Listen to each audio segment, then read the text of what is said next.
ಮತ್ತು ಬಲದೇವ ತಂಗಿಯ ಮಗನಾದ ಸುಭದ್ರಿಗೆ ಪುತ್ರಿಯಾದ ಸಸಿರೇಖೆಯನ್ನು ಕೊಡುವುದಾಗಿ ಮಾತು ಕೊಟ್ಟಿರುವನು. ತಂಗಿಯಾದ ಸುಭದ್ರೆಯು ಮಗನ ಲಗ್ನವನ್ನು ಮಾಡುವುದು ಬಿಟ್ಟು ಬಿಕ್ಕಿ ಬಿಕ್ಕಿ ದುಃಖಿಸುವುದಕ್ಕೆ ಕಾರಣವೇನು? ಕೇಳಲು ನೀಡಿ ಸಾರಥಿ ಜಾಗೃತಿ.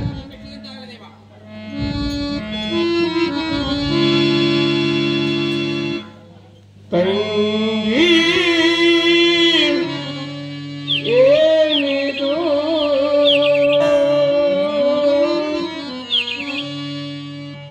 ಮೌನ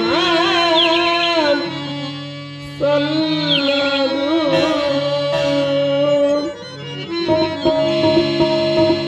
ಸಂಗಾರೆ ಏನಿರುವುದು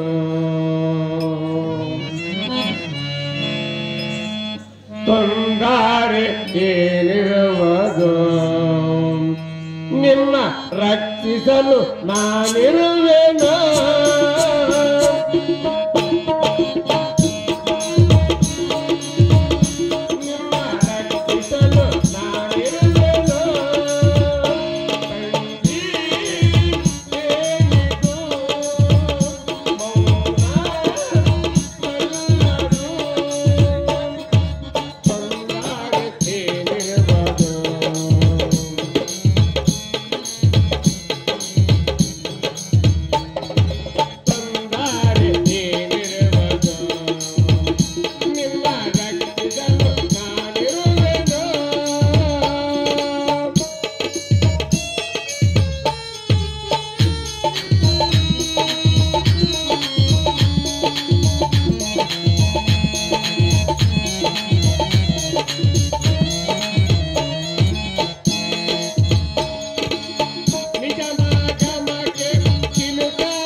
ಅಣ್ಣನಾದ ಶ್ರೀಹರಿ, ಇದು ಏನು ಆಶ್ಚರ್ಯವು?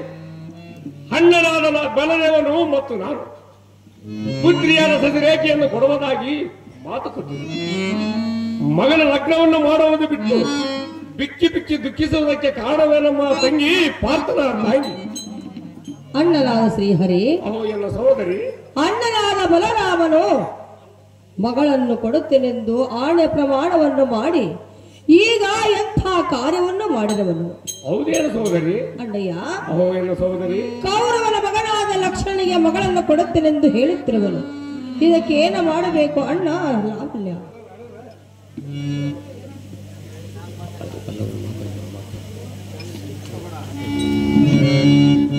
ಅಮ್ಮ ಬಾಸುರಾಂಗಿಯಾದ ಸುಭದ್ರ, ಅಣ್ಣಯ್ಯ, ಈಗ ನಡೆದ ವಾರ್ತೆಯು ಸ್ವಲ್ಪವಾದರೂ ತಿಳಿಯದೆ ಅವನಿಗೆ ಪುರವಾಸನಾದ ಕೇಶವನಿಗೆ ಸೂಚನೆ ಮಾಡದೆ ತಾನೊಬ್ಬನೇ ಇಂಥ ಸಾಹಸವನ್ನು ಗೈದಿರುವನು. ಇಂಥ ಘಾತಕ ಕೆಲಸವನ್ನು ಮಾಡಿರುವ ನಮ್ಮ ಪಾರ್ಥನ ಸತಿ ಮುಂದೇನು ಮಾಡ್ತಿ ಮಗನ ಸಂಗತಿ? ಅಣ್ಣಯ್ಯ, ಅವು ಎಲ್ಲ ಸಹೋದರಿ, ನೀರಿನಲ್ಲಾಗಿ ನಾನೆತ್ತಿಗೆ ಭಯವನ್ನು ಪಡಬೇಕು.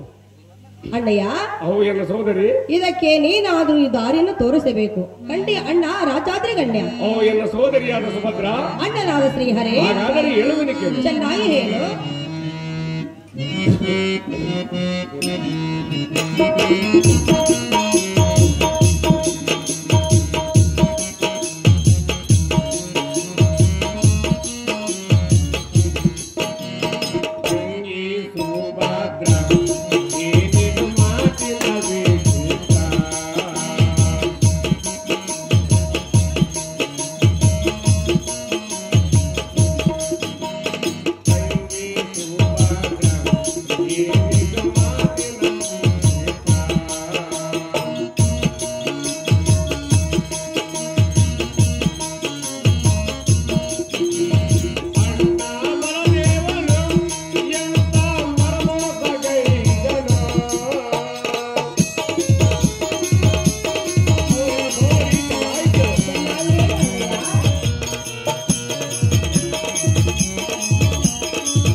ಅಮ್ಮ ಬಾಸುರಾಂಗಿಯಾದ ಸುಭದ್ರ, ಅಣ್ಣಯ್ಯ, ಇದು ಏನು ವಿಚಿತ್ರವಾದ ಸುದ್ದಿಯನ್ನು ಹೇಳುತ್ತಿರುವೆ?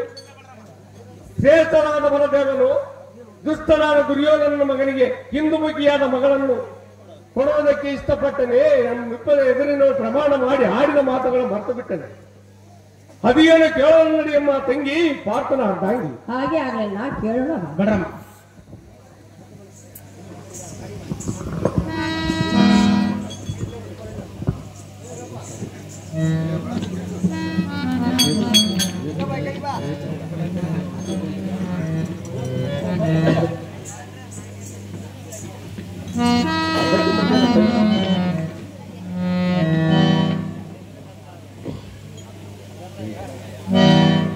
ಅಹೋ ಅಣ್ಣನಾದ ರೇವತಿ ರಮಣನೇ, ಅಹೋ ರುಕ್ಮಿಣಿ ರಮಣನೇ, ಇದು ಏನು ವಿಚಿತ್ರವಾದ ಸುದ್ದಿಯನ್ನು ಕೇಳಿದನು? ಹವಗುಣವಿದನಾದ ಹವಲಕ್ಷಣನಿಗೆ ಹಿಂದುಮುಖಿಯಾದ ಮಗಳನ್ನು ಕೊಡುವುದಾಗಿ ನಿಶ್ಚಯ ಮಾಡಿ ತಾಮ್ರಾದಿಗಳನ್ನು ಘಟಿಸಿದಂತೆ ತಿಳಿದರು. ಅವು ಅಣ್ಣನಾದ ರೇವತಿಪತಿ ಅಹೋ ರುಕ್ಮಿಣಿಪತಿ, ಸೂರ್ಯ ಚಂದ್ರಾದಿಗಳ ಗತಿ ತೆಪ್ಪಿ ನಡೆದರೂ ನಡೆಯಬಹುದು, ಕೊಟ್ಟ ಮಾತು ತೆಪ್ಪುವುದಿಲ್ಲ ಎಂದು ಸುಭದ್ರ ಕರವನ್ನಿಟ್ಟು ಪ್ರಮಾಣ ಮಾಡಿ ಆಡಿದ ಮಾತುಗಳನ್ನು ಮರ್ತು ಬಿಟ್ಟಿಯೇನೋ ಅಣ್ಣ? ಎಲ್ಲಿಂದ ಬಂದಿತೋ ನಿನ್ನಗಿಂತ ದುರ್ಗುಣ?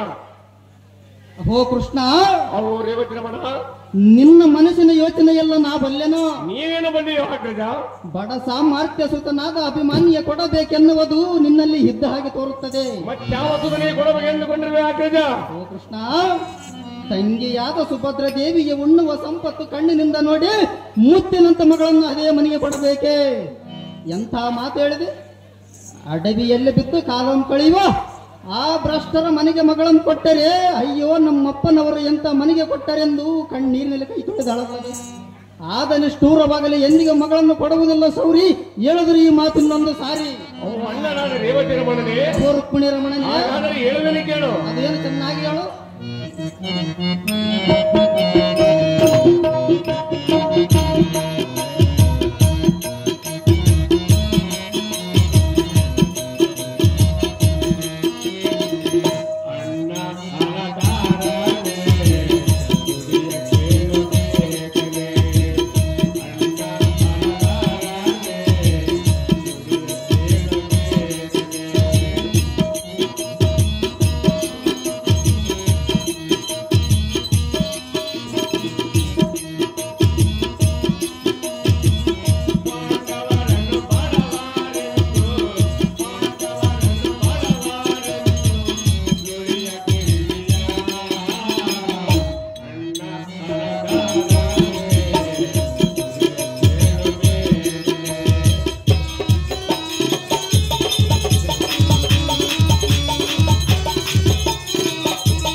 ಅಹೋ ಅಣ್ಣ, ಅಹೋ ತಮ್ಮ, ಅಖಂಡ ಕೋದಂಡ ವಿದ್ಯೆದು ಪಾಂಡಿತ್ಯರಾದ ಪಾಂಡವರನ್ನು ಅಡಿಗಡಿಗೆ ಬಡವರು ಎಂದು ಬಿಡಿನುಡಿಗಳನ್ನು ಆಡುವಿಯ, ಮಗಳನ್ನು ಕೊಡುವುದಿಲ್ಲ ಎಂದು ಹೇಳುವಿಯ? ಸಹಜವಾಗಿ ಹೇಳಿರುವನು ಅನುಜ. ರೇವತಿ ರಮಣನೆ ರುಕ್ಮಿಣಿ ರಮಣನೇ. ಅವರಿಗೇನು ಕಡಿಮೆ? ಇಂದ್ರನ ಸಹಾಯದಿಂದ ಐರಾವತವು ಭೂಮಿಗೆ ತಂದು ಪರಿಪರಿಯಿಂದ ಮುಹೂರ್ತವು ಜರುಗಿಸಿದ್ದೇ ಸಾಕು. ಎಷ್ಟು ಜನ ಕೌರವರಿದ್ದರೂ 5 ಜನ ಪಾಂಡವ ಕುಮಾರರಿಗೆ ಈಡೇರಿರುವರು. ಅವರಿಗೆ ಶೌಚವನ್ನು ತೆಪ್ಪಿದ ಕಾರಣ ಇಂಥ ಏನು ಮಾತುಗಳನ್ನು ಆಡಿದರೆ ಶ್ರೀ ಗುರು ರಾಘವೇಂದ್ರನು ಎಂದಿಗೂ ಮೆಚ್ಚಲಾರನು. ರೇವತಿಪತಿ ಆಡದಿರು ಮಾತಿಗೆ ಪಾಂಡವರನ್ನು ಬರವನ್ನುವ ಸಂಗತಿ. ಅಹೋ ಕೃಷ್ಣ, ಅವರು ರೇವತಿ ರಮಣ ಪಾಂಡವರ ಪಕ್ಷ ವಹಿಸಿ ಎಲ್ಲರ ದಯಕ್ಕೆ ಕಠೋರವಾದ ಮಾತುಗಳು ಆಡಬೇಡ. ಗಜಪುರದ ಅಧ್ಯಕ್ಷನಾದ ದುರ್ಯೋಧನ ಮಗನಾದ ಲಕ್ಷಣನಿಗೆ ಎನ್ನ ಮಗಳನ್ನು ಕೊಡುವುದು ನಿಶ್ಚಯ.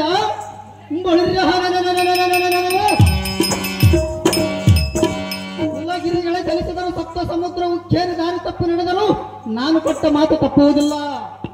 ನಿನಗೆ ಇಷ್ಟವಿದ್ದರೆ ಈ ವಾಕ್ಯ ಬರಬಹುದು, ಇಲ್ಲವಾದರೆ ಬಿಡಬಹುದು. ಸುಮ್ಮನೆ ಮನೆಗೆ ಹೋಗಲು ನಡೆಯುತ್ತಮ್ಮ, ಗೊತ್ತಿಲ್ಲ ನಿನಗೆ ಇದರ ಮರ್ಮ. ಅಜ್ಞಾನವೆಂಬ ಅಂಧಕಾರಕ್ಕೆ ಸುಜ್ಞಾನವೆಂದೆನಿಸಿದ ಎನ್ನ ಆಕ್ರಜನಾದ ಮೇದಿನ ಸಂಭವನೆ.